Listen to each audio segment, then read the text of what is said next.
Assalamualaikum warahmatullahi wabarakatuh. Alhamdulillahi rabbil alamin. Wabihi nasta'in ala umurid dunya waddin. Ashhadu an la ilaha illallah wahdahu la syarikalah. Wa ashhadu anna Muhammadan abduhu wa rasuluh. Amma ba'du. Kaum muslimin, kaum muslimat, kita bersyukur kepada Allah Subhanahu wa taala.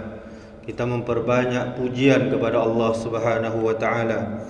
Kita masih diberikan kesehatan, kita masih diberikan nikmat iman, kita masih diberikan nikmat Islam, sehingga kita masih bisa melaksanakan ibadah kepada Allah dan kita bisa bekerja mengerjakan kegiatan kita sehari-hari.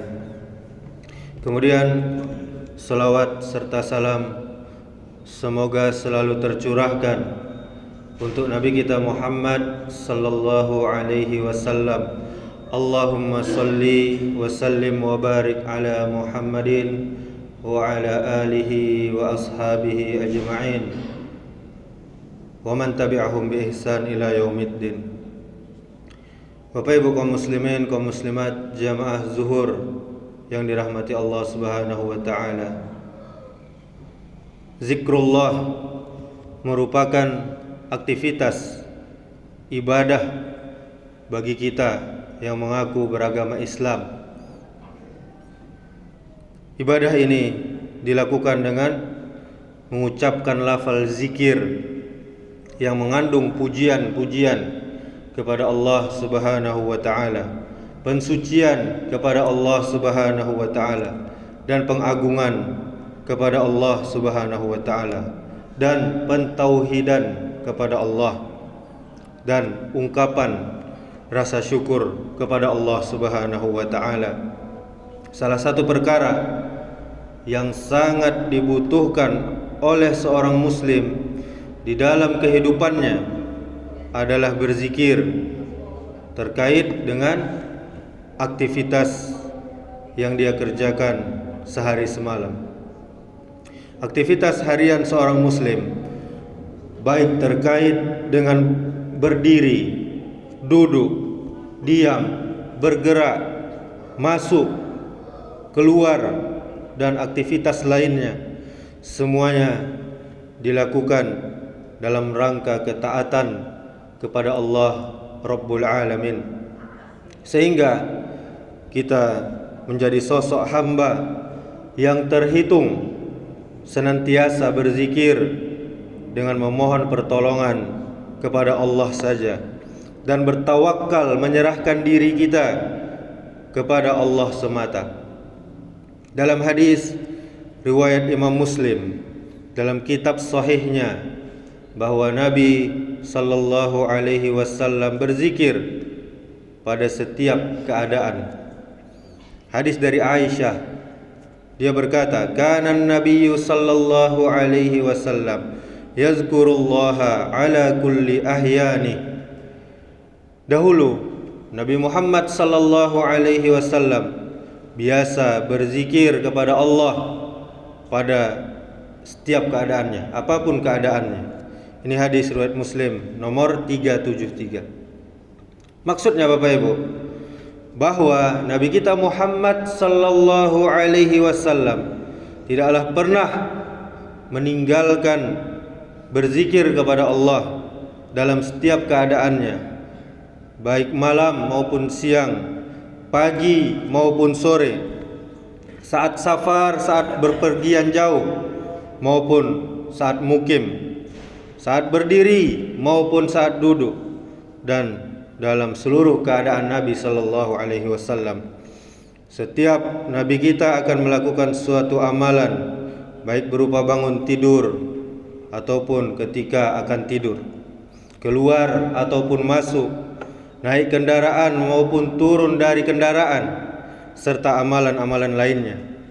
Maka Nabi kita Muhammad sallallahu alaihi wasallam awali semua itu dengan berzikir kepada Allah berupa berdoa kepada Allah Subhanahu wa taala.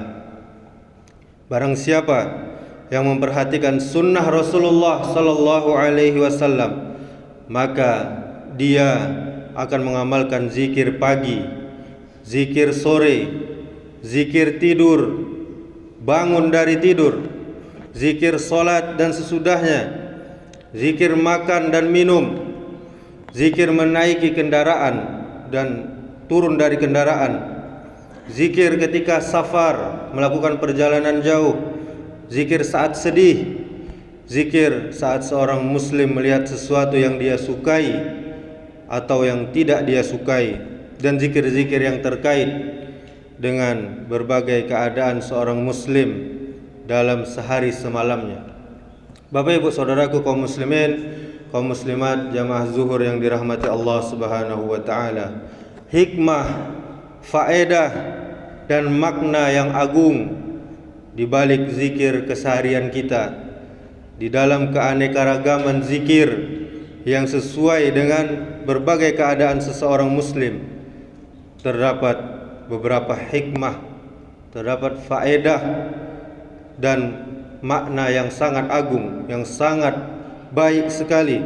Di antaranya adalah yang pertama, pastinya menguatkan tauhid kita sebagai seorang muslim dan rasa benci kita kepada segala bentuk kesyirikan kepada Allah Subhanahu wa taala. Kemudian faedah yang kedua, menguatkan hubungan kita sebagai seorang hamba kepada Allah Subhanahu wa taala sebagai Rabb, pencipta, pengatur dan maha segalanya. Kemudian faedah yang ketiga, menguatkan keimanan kita sebagai seorang hamba kepada Allah Subhanahu wa taala. Kemudian faedah yang keempat, pengakuan terhadap nikmat Allah yang terus-menerus kepada kita sebagai seorang hambanya. Kemudian faedah yang kelima, ungkapan rasa syukur kepada Allah Subhanahu wa taala. Faedah yang keenam, sebagai bentuk tawakal, berserah diri kita, bersandarnya hati kita dan menyerahkan segala urusan kita yang baik hanya kepada Allah Subhanahu wa taala semata.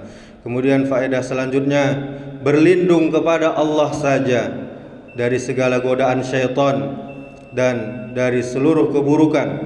Kemudian faedah yang selanjutnya, menguatkan ketundukan kita, ubudiyah kita kepada Allah semata. Faedah selanjutnya, mengakui maha esanya Allah Subhanahu wa taala dalam rububiyahnya, dalam perbuatannya. Kemudian faedah yang terakhir, mengandung harapan, tujuan yang mulia, yang baik, yang manfaat, yang berkah, dan faedah-faedah yang agung lainnya yang tidak bisa diungkapkan dengan lisan kita sebagai manusia.